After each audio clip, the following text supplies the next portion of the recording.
ഒരു ചരിത്ര വിജയമായി മാറിക്കഴിഞ്ഞു. കേരളത്തിൽ ഇന്നേ വരെ നടന്നതിൽ വെച്ച് ഏറ്റവും വലിയ മഹിളാ സമ്മേളനമാണ് ഇന്നലെ പൂരനഗരിയിൽ നടന്നത്. കേരളത്തിലെ എല്ലാ വിഭാഗം സ്ത്രീകളുടെയും പ്രാതിനിധ്യം ഉറപ്പുവരുത്താൻ ആ സമ്മേളനത്തിന് കഴിഞ്ഞു. മോദിയുടെ ഉറപ്പ് പൂർണ്ണമായിട്ടും കേരളത്തിലെ സാധാരണ ജനങ്ങൾ മോദിയുടെ ഉറപ്പിൽ വിശ്വാസം അർപ്പിച്ചു കഴിഞ്ഞു എന്നുള്ള ഒരു സന്ദേശമാണ് ഇന്നലത്തെ സമ്മേളനം നൽകുന്നത്. പാർട്ടി സമ്മേളന നഗരിയിൽ എത്തിച്ച മഹിളാ പ്രവർത്തകരെ, അതുപോലെ റോഡ് ഷോയ്ക്ക് എത്തിച്ച പാർട്ടി പ്രവർത്തകരെ, ആ പാർട്ടി പ്രവർത്തകരെ അത്ര തന്നെ ആളുകൾ പൊതുസമൂഹത്തിന്റെ പ്രതിനിധികളായി ഇന്നലെ അവിടെ ഉണ്ടായിരുന്നു. നിങ്ങൾ ആ വീഡിയോയിലെയും ചിത്രങ്ങളിലെയും വിശദമായ പരിശോധന നടത്തിയാൽ സമൂഹത്തിലെ വിവിധ ജനവിഭാഗങ്ങളെ പ്രതിനിധീകരിക്കുന്ന നിഷ്പക്ഷമതികളായിട്ടുള്ള 10,000-കണക്കിന് ആളുകൾ ഇന്നലത്തെ മഹിളാ സമ്മേളനത്തിലും റോഡ് ഷോയിലും പങ്കെടുത്തു. സാധാരണ നാം ഇത്തരം സമ്മേളനങ്ങൾ CPM ഒക്കെ നടത്താറുള്ളത് അവര് ഒരു പ്രത്യേക രീതിയിൽ ആളുകളെ ഭയപ്പെടുത്തി തൊഴിലുറപ്പ് പദ്ധതിയൊക്കെ അവസാനിപ്പിച്ച് സഹകരണ ബാങ്കിലെ ജീവനക്കാരെയൊക്കെ കൊണ്ടുവന്ന് ഒരു സ്ഥിരം സമ്മേളനങ്ങൾ നടക്കുന്ന പതിവാണ് നമ്മൾ കാണുന്നത്. ലോറിയിലും ബസ്സിലും ഒക്കെയായി നിരവധി ആളുകളെ നിർബന്ധിച്ചു കൊണ്ടുവന്ന് യോഗത്തിനിരുത്തുന്ന ഒരു പതിവ് രാഷ്ട്രീയ രീതിയാണ് കേരളത്തിൽ ഇത്തരം സമ്മേളനങ്ങളിലെല്ലാം കാണുന്നത്. എന്നാൽ ഇത് ചരിത്രത്തിൽ ആദ്യമായിട്ട് അത്തരത്തിലുള്ള ഒരു ഓഡിയൻസ് അല്ല ഇന്നലെ തൃശ്ശൂരിൽ വന്നത് എന്നുള്ളതാണ് ഞങ്ങൾ ഈ സമ്മേളനത്തിന്റെ ഏറ്റവും വലിയ പ്രാധാന്യത്തോടെ കാണാൻ ആഗ്രഹിക്കുന്ന ഒരു വിഷയം. ഈ സമ്മേളനത്തിൽ അണിനിരന്നവരെല്ലാം സ്വമേധയാ വേദിയിലും സദസ്സിലും ശ്രീ നരേന്ദ്രമോദിയുടെ ഉറപ്പിൽ വിശ്വാസമുള്ളവരാണ്. നരേന്ദ്രമോദിജിയുടെ നേതൃത്വം കേരളത്തിന് ആവശ്യമുണ്ട് എന്നുള്ള തിരിച്ചറിവിന്റെ അടിസ്ഥാനത്തിൽ മാത്രമാണ് ഇത്രയും വലിയൊരു ജനസഞ്ചയം അങ്ങേയറ്റത്തെ ആവേശത്തോടു കൂടി അണിനിരന്നത്. മോദിയുടെ ഉറപ്പിനെ കുറിച്ച് ശ്രീ നരേന്ദ്രമോദിജി വേദിയിൽ സംസാരിക്കുന്ന ഓരോ വാചകത്തിനും വേദിയിലും സദസ്സിൽ നിന്നും ഉയർന്നു വന്ന ആരവം നമ്മളത് തിരിച്ചറിയുമ്പോൾ മനസ്സിലാവും കേരളം എത്രമാത്രം നരേന്ദ്രമോദിജിയുടെ നേതൃത്വം ദാഹിക്കുന്നു എന്നത്. മോദിജിയുടെ കേരള സന്ദർശനം ഇടത് വലത് മുന്നണികളെ വലിയ അങ്കലാപ്പിലാക്കി. വലിയ തോതിലുള്ള തെറ്റായ നടപടികൾ, പ്രചരണങ്ങൾ അവർ തുടങ്ങിക്കഴിഞ്ഞു.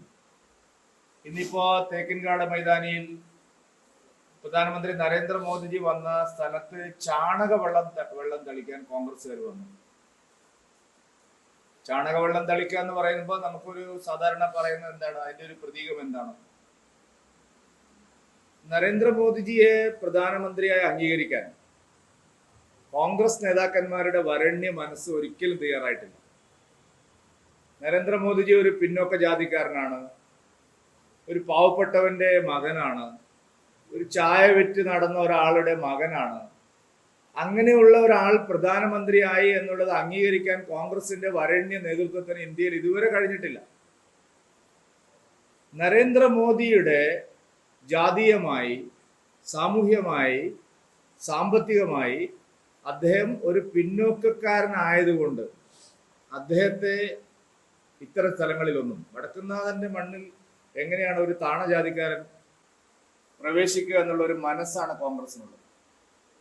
കഴിഞ്ഞ 2 ആഴ്ച മുമ്പ് ഇതേ അനുഭവം നമ്മുടെ ആദരണീയനായിട്ടുള്ള ഉപരാഷ്ട്രപതിക്കുണ്ടായി.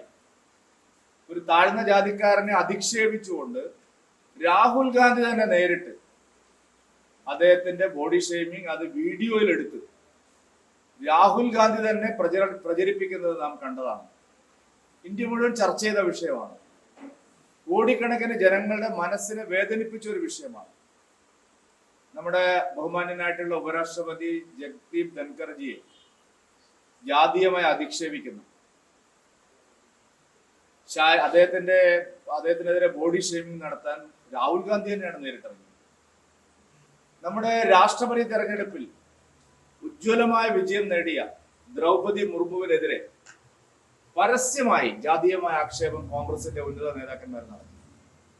കോൺഗ്രസിന്റെ ഈ വരണ്യ മനസ്സ് പിന്നോക്ക ജാതിക്കാർക്കും ദുർബല ജനവിഭാഗങ്ങൾക്കും രാജ്യത്ത് അധികാരം ലഭിക്കുമ്പോൾ അതിനോടുള്ള അസഹിഷ്ണുത കോൺഗ്രസ് ശക്തമായിട്ട് പ്രകടിപ്പിച്ചു.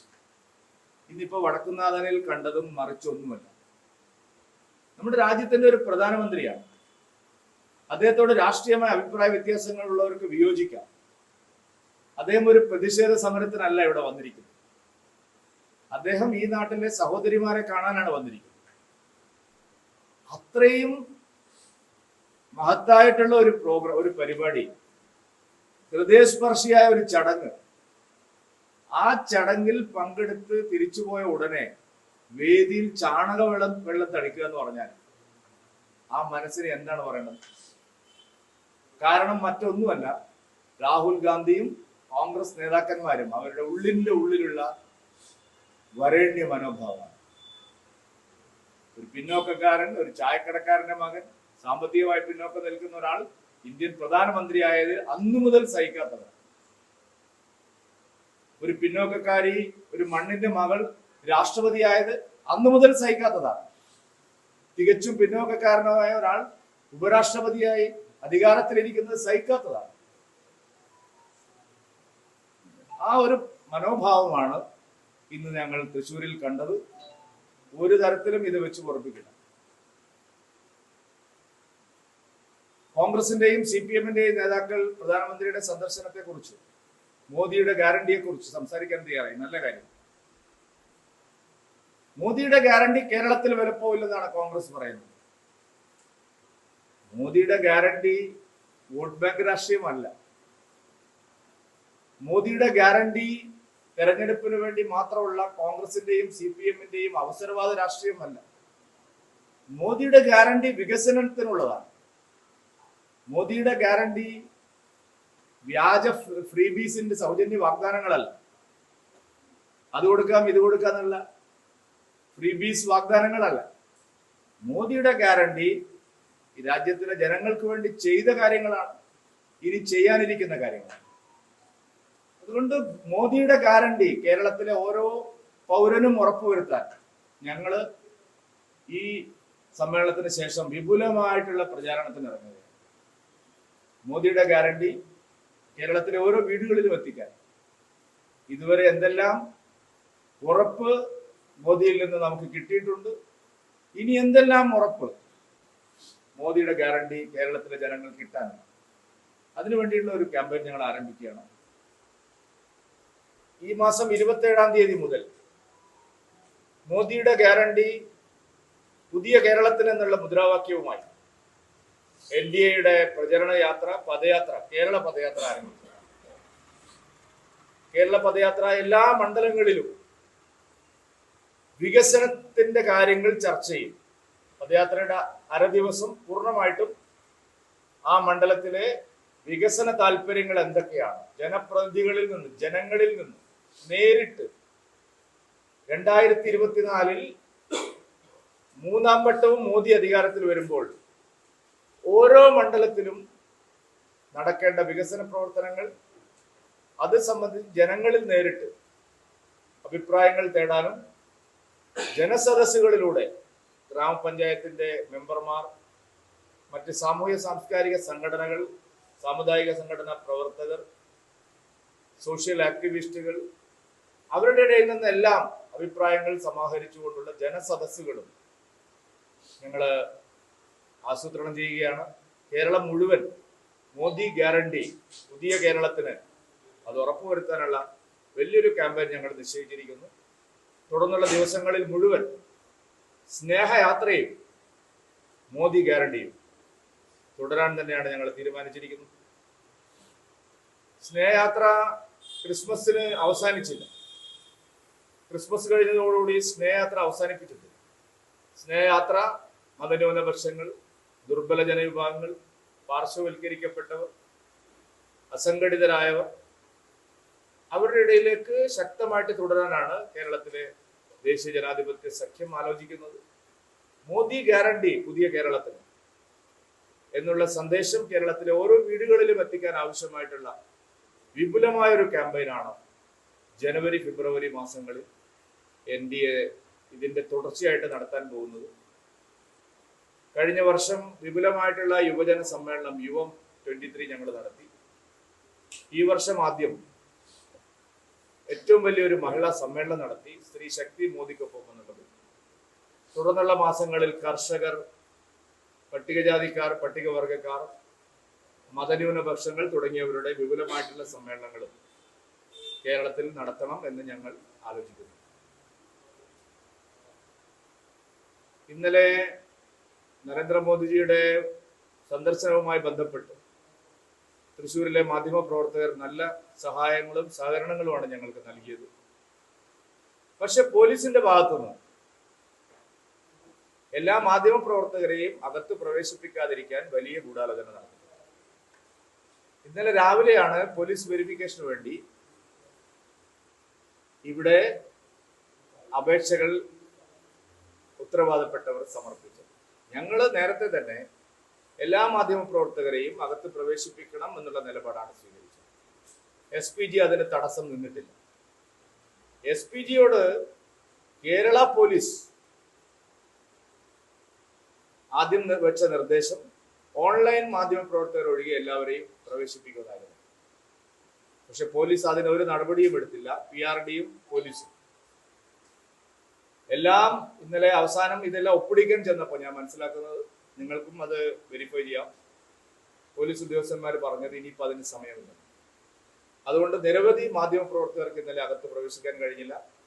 ഇത് എറണാകുളത്ത് യുവം പരിപാടിയിലും സംഭവിച്ചതാണ്. പക്ഷെ അന്ന് വലിയ സമ്മർദ്ദം ഞങ്ങളുടെ ഭാഗത്തുനിന്ന് ഉണ്ടായപ്പോഴാണ് അവർക്ക് പ്രവേശനം കിട്ടിയത്. അവസാന നിമിഷം വരെ എല്ലാ മാധ്യമ പ്രവർത്തകരെയും പ്രവേശിപ്പിക്കുമെന്നുള്ള ഉറപ്പാണ് ഞങ്ങൾക്ക് ലഭിച്ചത് ഇവിടെ. പക്ഷെ അത് പാലിക്കപ്പെട്ടില്ല. എറണാകുളത്തെ പോലെ മഹിളാ സമ്മേളനത്തിന് വന്ന നിരവധി വാഹനങ്ങൾ പോലീസ് തടഞ്ഞിട്ടുണ്ട്. ഇന്നലെ റൗണ്ടിൽ പ്രവേശിക്കുന്നതിന് മുമ്പ് ഞങ്ങൾക്ക് പോലീസ് നൽകിയ ഉറപ്പ്, ആ ഉറപ്പ് പാലിക്കപ്പെട്ടില്ല.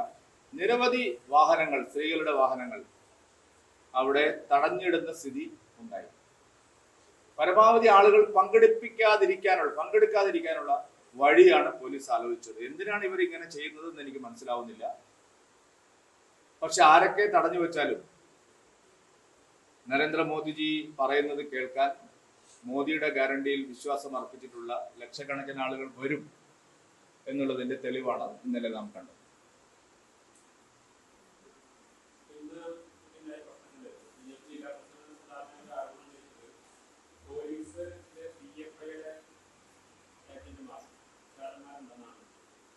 അത് സത്യമാണല്ലോ. ഈ പ്രതാപന്റെ ഫോഴ്സ് തന്നെ കോൺഗ്രസിന്റെ കൂടെ ഉള്ള അതിന്റെ ഫോഴ്സ് തന്നെ PFI ആണല്ലോ.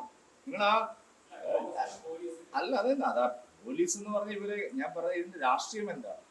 അനീഷ് പറഞ്ഞത് അങ്ങനെയുള്ള എലിമെന്റ്സിനെയാണ് ഇവർ പ്രൊട്ടക്ട് ചെയ്യുന്നത്. ഇപ്പൊ ഉദാഹരണത്തിന് ഈ ലോക്സഭാ മണ്ഡലത്തിൽ പ്രതിനിധിയായിട്ടുള്ള ആളിന്റെ നിങ്ങൾ നോക്കിയോ, മണലൂര്, ഗുരുവായൂര്, ചാവക്കാട്, ഇവിടെയെല്ലാം പ്രതാപന്റെ കൂടെ ഏത് സംഘമാണ് ഉള്ളത് എന്നുള്ളത് നിരോധിക്കപ്പെട്ട PFIയുടെ ആളുകൾ ഇപ്പൊ വേഷം മാറി പ്രതാപന്റെ ശിങ്കിടികളായിട്ട് നടക്കുകയാണ്. ഇത് ആർക്കും അറിയില്ലെന്നാണോ വിചാരിക്കുന്നത്?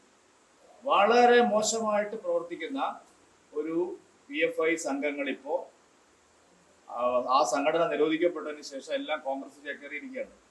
ഞങ്ങൾ വേണമെങ്കിൽ നിങ്ങൾക്ക് ഓരോ തെളിവ് സഹിതം പേര് തരാം. ചാവക്കാട്, ഗുരുവായൂർ, പിന്നെ ആ മേഖലകളിലുള്ള മുഴുവൻ PFI നിരോധിക്കപ്പെട്ട PFI പ്രവർത്തകരും ഇപ്പോ പ്രതാപന്റെ ശിങ്കിടികളായിട്ട് ഇവിടെ നടക്കുകയാണ്. അത് തന്നെയാണ് ഇവിടെ സംഭവിക്കുന്നത്.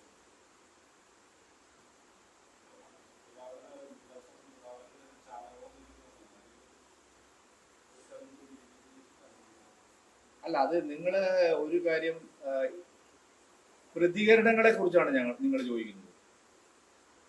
പ്രതാപനെതിരെ ചാണകവെള്ളം ഒഴിക്കുന്നുള്ളത് ഒരു പ്രതികരണമാണ്. എങ്ങനെ? ആരാധ്യനായിട്ടുള്ള പ്രധാനമന്ത്രിയെ അദ്ദേഹം പ്രസംഗിച്ച വേദിയിൽ ചാണകവെള്ളം ഒഴിക്കാൻ വരികയാണ് ഈ വ്യാജ നിർമ്മിതി നടത്തുന്ന യൂത്തന്മാര്. എന്താണ് അവർക്ക് വിചാരിച്ചിരിക്കുന്നത്? പ്രധാനമന്ത്രി പങ്കെടുക്കുന്ന വേദിയിൽ ചാണകവെള്ളം ഒഴിച്ചാൽ പിന്നെ ജില്ലാ പ്രസിഡന്റ് എന്ത് ചെയ്യണം? അവർക്ക് ഒരു മാലയിട്ട് കൊടുക്കണം. ജനാധിപത്യ വ്യവസ്ഥിതിയാണ്. നമ്മളുടെ പ്രതിഷേധങ്ങൾ മാന്യമായിരിക്കണം, ജനാധിപത്യപരമായിരിക്കണം. രാജ്യത്തിന്റെ പ്രധാനമന്ത്രിയെ ആക്ഷേപിക്കുക, അപഹസിക്കുക എന്നുള്ളത് ഒരു പതിവാക്കി മാറ്റിയിരിക്കുകയാണ് കോൺഗ്രസും CPM-ഉം. അത് അങ്ങനെ വെച്ചു പൊറപ്പിക്കാൻ സാധിക്കുന്ന കാര്യം.